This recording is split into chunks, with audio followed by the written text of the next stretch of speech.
Lisa Ellis, Moffett Nathanson, a senior equity analyst, joining us once again on the show. And Lisa, of course, we bring it back in because before when we were talking about it when it went public, you called it a must-own stock. And now a lot of different things to chat about when it comes to Coinbase. A lot of people talking today about the partnership with Facebook to work on their wallet. But now, I mean, I suppose you got your plethora of choices to choose why you could be so bullish on it now. So what does it all mean for Coinbase? Yeah, there's a lot going on right now with Coinbase. Very excited to see it back above $300. Took us a little while to get there, I guess. But yeah, there's a lot going on. There's their NFT marketplace is a big news. Their recently announced partnerships with both Facebook and with the NBA. Big news as well. Of course, the implications of the ProShares ETF, and then also the ongoing back and forth between Coinbase and the SEC related to the regulatory framework around crypto. All of these things just in the last, I'd say, 10 days or so. So a lot going on. Very exciting. I mean, I have to say, just to sort of set it up right back in April or May when we saw the last peak in Bitcoin, and everyone was anticipating that we'd go into the next, crypto winter, so to speak. We were expecting, and I think many were, a far steeper and more protracted decline in crypto assets, more akin to what we saw back in 2017, 2018, where they dropped, 60% peak to trough, and for 9 months it lasted like that. So the fact that we're actually back here above 60,000, only 6 or 7 months later is it's actually a really positive outlook for the overall crypto ecosystem. So yeah, good stuff and a lot going on. You could expect, I suppose, by extension, that Coinbase would be trading a bit higher too as Bitcoin comes back to its all-time high. Last I checked, you have a $600 price target on Coinbase. I mean, I was also kind of shocked to see 1.5 million customers waiting for their NFT product here. It's more than I think OpenSea has if everybody does sign up. And that's a whole nother revenue track for them versus just the trading fees. So, I mean, when you piece it together, is 600 still the target that people should be expecting if all this continues, this momentum continues?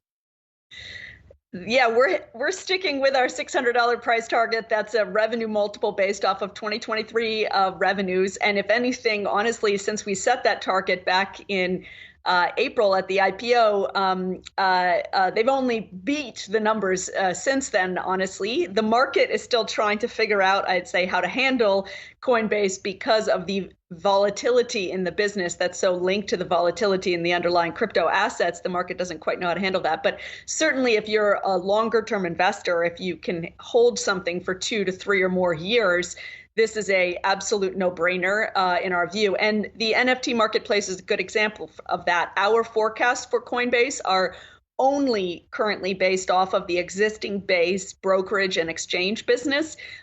We don't make, sort of arbitrary hand adjustments for these future streams of services, but the company is certainly rolling out loads of them. And the NFT marketplace is a great example of that with $1.5 million, folks already on the waiting list. Interestingly, NFTs, I think, is an area where it's still a bit of an ambiguous part of the crypto ecosystem. But I was speaking recently with the head of crypto at Visa, and interestingly, he was commenting that their view and the view out, in the Silicon Valley world is that NFTs really should be thought of as the next generation of e-commerce.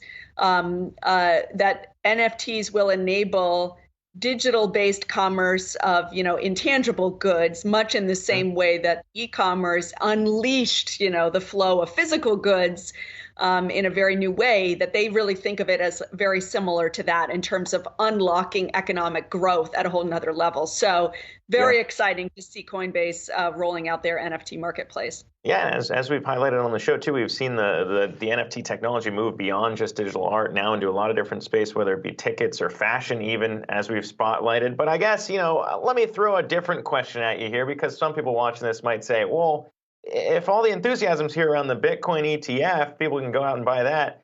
why do you need Coinbase anymore? I would say that might be short-sighted when it comes to all the other altcoins out there that Coinbase offers. But what is maybe the dynamic there between all the different on-ramps being built out and the threat maybe that it poses for Coinbase being the original on-ramp for a lot of people here in the US?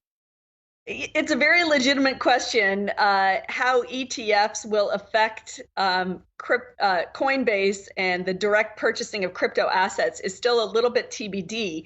On one hand, investing in crypto is still so new that having access to ETFs and just different types of exposure should just broaden out the interest and mainstreaming of crypto investing. And there's still huge runway in that, right? Like total value of crypto assets today is sitting, somewhere between 2-3 trillion. The total AUM of things like gold or other commodities, real estate, all these other alternative investments is more like 10 to 12 trillion. So we've comfortably got a 5x scaling before we achieve some of those other alternative asset classes. But it's an important dynamic because it's a good question as to whether the mainstream investor is going to just start buying ETF exposure to crypto and not outright own crypto assets through like a Coinbase wallet, which would potentially be a negative. To offset that, what we're hoping to see more of from Coinbase is things like the partnership they're doing with Facebook, where increasingly Coinbase plays like the underlying custody role, providing the underlying infrastructure for buying and selling crypto assets to institutions, as well as their retail business directly to consumers. And we're already seeing that with the news of the Facebook partnership as well. So some of that's already coming true.